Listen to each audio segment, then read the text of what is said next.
Hey, what's up, everybody? It's your boy Christopher Terrence Jones. How are you doing? Hope everybody had a great week. Hope you had a great Valentine's Day. I am enjoying a great Valentine's Day weekend out of town. So I wanted to just pop in, and I had seen something on Facebook, and I wanted to talk about it just for a little bit and bring it to the forefront. Um, as always, make sure you subscribe, follow, do all of that good stuff. Go ahead and click that like button, share this video so that everybody sees it. This is really talking about the business of gospel music and the scandal that go along. Well, I shouldn't call it a scandal. No, sometimes it is a scandal. So I'm gonna call it as what it is. So a lot of you may not know, this has to do with people who call themselves or want to be promoters, and they take it upon themselves to bring gospel artists to communities, and they call it ministry. What just recently happened is, most of you that are millennials, you really don't know who Milton Brunson and the Thompson Community Choir were in their heyday because you were too young. So that's the first mistake. They were the premier gospel community choir on the circuit. They were it. If you wanted to have a dynamic choir, you got Milton Brunson, the Thompson Community Choir. Their songs, I'm available to you, my mind's made up, there's no turning back. Oh, the vocals, Kim McFarland. Oh, everybody know, the race is not given. Everybody can sing a Kim McFarland song. And if you don't know who Kim McFarland is, if you're a millennial, she is the incredible voice that now sings with Donald Lawrence and the company. But her voice stands out. She's been on so many amazing projects. So let's just dive right in. The Milton Brunson Choir is now called the Tommies, and they've just done a reunion project, and they are signed, I want to say if I'm correct, to Ty Scott Records. Well, a lady out of Southern California named Dr. Linda Moreau said that it was her assignment. She was given an assignment to bring the Tommies to the West Coast. The Tommies are from Chicago. Now, in the business of gospel music, in this day and age, we know that choirs are not what is the happening thing. Groups are struggling. Most people cannot afford to pay for your singers, your musicians, your manager, the artist himself, if it is a person that's the name of the group. It was Milton Brunson and the Thompson Community Choir. So Milton Brunson came, so that's an additional fee. Well, it's the Tommies now, led by Darius Brooks. And so this is a choir that could be up to, I guess, maybe 30, 40 people. That requires airline tickets. That requires hotel rooms. That requires transportation to and from, depending on how you set up your contract that you sign when you say that you're going to bring this artist. Well, this is what's really so disconcerting to me and has me just saying that this has to stop. It has to stop. She brought them, and she says she invested thousands of her own personal money, and now there's a GoFundMe where they are still owed, according to that GoFundMe that I just looked at this morning, an additional $18,000. Yeah, I said 18,000. And so the goal of the GoFundMe was $30,000. So I don't know all of the details, and I know that the concert was in Los Angeles, and it was here in Northern California in Hayward a couple of weeks ago. Well, so I'm just going to, I don't know the full details, but I'm going to try to make it so that you understand business. I'm going to just assume, and sometimes you make a, whatever it's up, but I'm going to break it down business wise. So let's just say that it was 15,000 was due for the Los Angeles part and 15,000 was due for this part. That's not the total. I don't know because I did not look at the contract. But this is where I want you to understand business. You don't bring an artist to an area if you do not have 100% of their money up front. You never wait on ticket sales, friends, family members. Oh, I'll buy this. You never wait on anybody to do that and say, oh, I'll pay them on the back end. If you do not have the artist money up front, you cannot bring said artist because said artist has to pay a per diem to the singers. The singers are taking off from their jobs. If they're not retired, they're taking off from their jobs. They're using their personal time off. Some of them are calling in sick. They're doing whatever they can because the ministry that they sing in and they support, they give their 100% to. And they're expecting that when they get to a certain place, because our contract has been signed, that you're going to hold up your 100% of what that contract says, because when they got the contract, they came and provided their 100%. Now, most artists won't even get up and sing. There's a few that still do that. It is not their requirement to get up and sing when you do not have their money. I need y'all to catch this because we've sugarcoated it for too long. We've sat back for too long and allowed people to do whatever they want to do and misuse artists and have people out there on the road. And I mean, some years ago, Dottie Peoples talks about how she was out there with her singers and the people didn't have their money. And if I'm correct, I want to say she said Dr. Shirley Caesar is the reason that they were able to get back. Let me give a quick plug on that. The team, led by the one and only Deshaun Little, will be honoring the great Shirley Caesar. Y'all know I'm not good with dates. I have to look at stuff. OMG. And everywhere I look on this boys page, here we go. There's a flyer. This is just a little tagline. On, my God, June, Shirley Caesar and Crystal Rucker, the team will be honoring June 1st at Union City Apostolic Church in Northern California.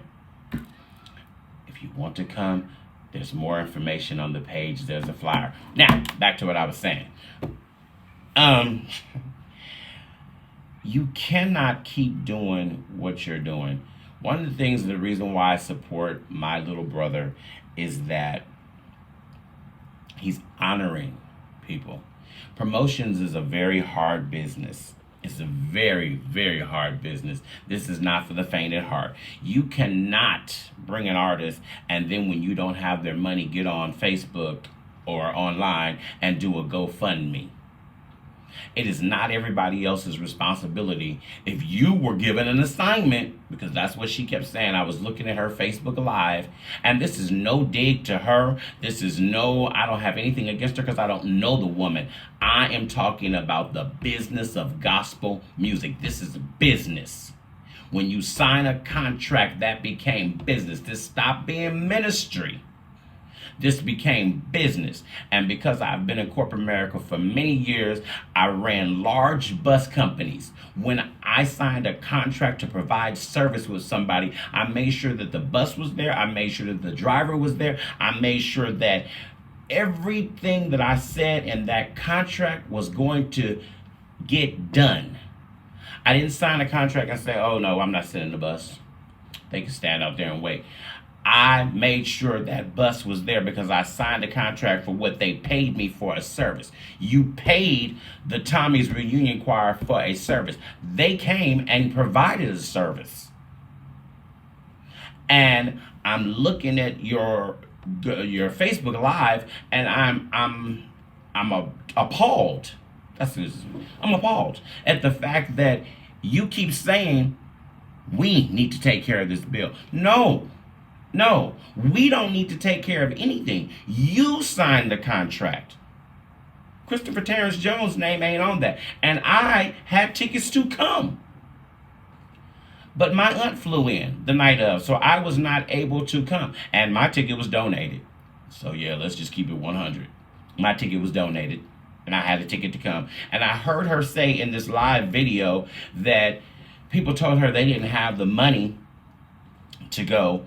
And she's like, oh, I have extra tickets. No, you don't have extra tickets when you have not paid the artist that extra ticket. You need to resell that ticket to make up the money that you're now on GoFundMe for asking for money.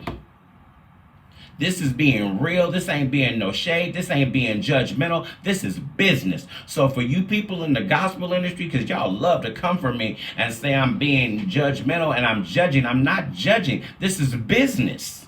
When you go to work and you sit down at your job, you expect to get paid. Because you went there, you typed up them memos, you sent out them reports that you were supposed to do, and you expect on that Friday or whatever, however you get paid, you expect a check to be there. If that check is not there, you're going to be upset. And perfect example, the government was just shut down and 800,000 people, nearly 800,000 people, did not get a check because it was a partial government shutdown. They expected to get said check because they did said work. What happened? They start calling in. They start calling in and not coming to work. They were using their sick days because nobody can continue to go somewhere and not get paid over a month. Nobody can do that. Who got it? That's what rich America can do. There's rich America. There used to be a middle class. There's no middle class no more. There's either rich, poor, rich, poor. There is no middle class anymore. Because the middle class is living from paycheck to paycheck just to try to pay their house note. Because you used to have a comfortable savings. It's not there anymore. But when you say that you were given an assignment and you invested thousands of your dollars of your money and it's no longer there and it's gone, that still has nothing to do just because you want to bring ministry to the West Coast. That has nothing to do with us. No one owes you anything. You owe the Tommies their money. And at this point in the game, that if that's the way that you want to do it by doing a GoFundMe, that is a disgrace to promoters. That is a disgrace. If you knew you did not have their money, you should not have done it. What's the biggest example? And so we'll cross it over. I just watched a documentary about the Fire Festival with Ja Rule and whatever this guy's name was, and they took all these people's money for this Fire Festival on this private island, which was supposed to be this amazing musical festival that was just going to outdo everything else. There were so many signs. There were so many red flags. So I know you had to have several red flags when the ticket sales wasn't going, when the money wasn't coming in. Somebody around you, no, I can't say that because everybody does not have people around them that know business. Well, let's just say when the ticket sales wasn't going the way you thought they were going, you should have known then this is going to be a flop, because you cannot wait on the day of and think that people are going to run in at the last minute and you are going to make your money up at the door. That does not happen in this gospel music promotion. It rarely happens in the secular world unless your name is Beyonce and you put up a concert in the middle of the night. That's who can do those type of sales. It doesn't happen in gospel music. It doesn't happen, for one. This is no knock to the Tommies. I had to search back to think when the last album was, and if I'm correct, I want to say it was 2000. This is 2019. The millennials do not know who who Milton Brunson and the Thompson Community Choir is. They don't know that they are amazing singers. They don't know that when they step into the building, you are going to have an amazing time watching them sing vocally, because you cannot play with their vocals. She put up a snippet and she said it got over 7,000 views, and her comment was also that if 10% of the 7,000 was in the building, we would have been all right. I don't know what to tell you. If you do not have people's money, do not bring them. The West Coast has been notorious for bringing gospel artists across this country, flying them here and not having these people money, and then you expect them to still get up. So let me tell you the backside of it where people don't get it. So that I have several friends that sing background for artists. I have several friends that sing in traveling choirs. They expect that per diem because they've taken off from work. Like I said, they've taken off work. So, and if you don't know what a per diem is, if you sing with an artist, a background singer, something, choir, tour, if you do plays, I've done several stage plays. When you're traveling, you get a per diem per day. I tell people all the time, I even did this as a school bus driver. I traveled across the country. I was in New York driving school buses in different states because California's license supersedes, but that's not the point. I was there. I got a daily per diem. Daily. That is for you to eat, have money in your pocket. You got that. That was a part of the requirement so that you survive wherever you are. This is what the background singers, the choir members, they're looking for. But if you're not paying them, they don't get that money. Unless that choir already has that money in a bank account where they're holding on to, which most times it's not there. So then they end up without a per diem. So then they have to go into their personal accounts and their personal money to try to eat. But you signed a contract and said that you were going to pay them. Nobody else's name was on that contract. And like I said, this is no dig. This is business. Don't put your name, don't do something if you cannot provide what you said you were going to do. Nobody else has to step up to the plate. And I know the digs are going to come. I know you guys are going to say this, but I'm just being real. I'm being 1,150, whatever y'all want to call it. I'm being completely real. Just because someone is your friend and say they coming does not mean you go out and tell an artist you're going to bring them, because your friend could find something to do tomorrow. You have to pay for so many things. If you do not have the money, seek sponsorship. Write a letter. Get sponsorship before you sign a contract. Go out and work on the process before you sign a contract. You contact the artist. I would love to bring you. I would love to bring you to my area. What are the costs that's required to bring you? Okay, so you want $25,000 to do the show. Does that include your airfare, or am I required to purchase airline tickets for you and how many singers and musicians and how many people that travel with you? Okay, that price is included in the $25,000. So $25,000 including that. Now you also have to remember that you paid them $25,000.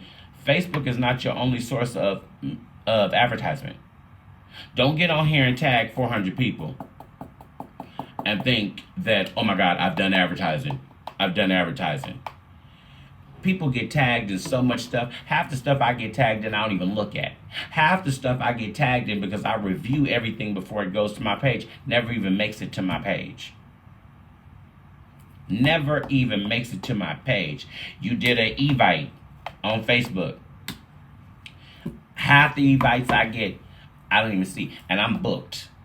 I'm like Kelly Price. I'm booked, baby. I'm booked all the way into December.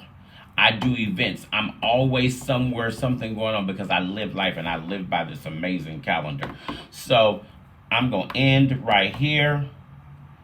Don't bring an artist if you don't have 100% of their money up front. Ticket sales is not going to cover anything. You need to be 100% responsible for your actions. Nobody. So stop saying we, and I'm gonna help you. She needs people to donate at least $30. You can find her on Facebook, Dr. Linda Moreau. Please go. If you feel in your heart that you can donate some money, she needs people to donate so that she can make sure that those choir members who came here got whatever money they were promised to come here, they need to get that. It's your boy Christopher Terrence Jones. The link will be in the page. In business, be 100% truthful about what you can do and what you can't do. Make sure you share this video, subscribe, follow, comment, all that good stuff. Have a happy Valentine's weekend. I'm out.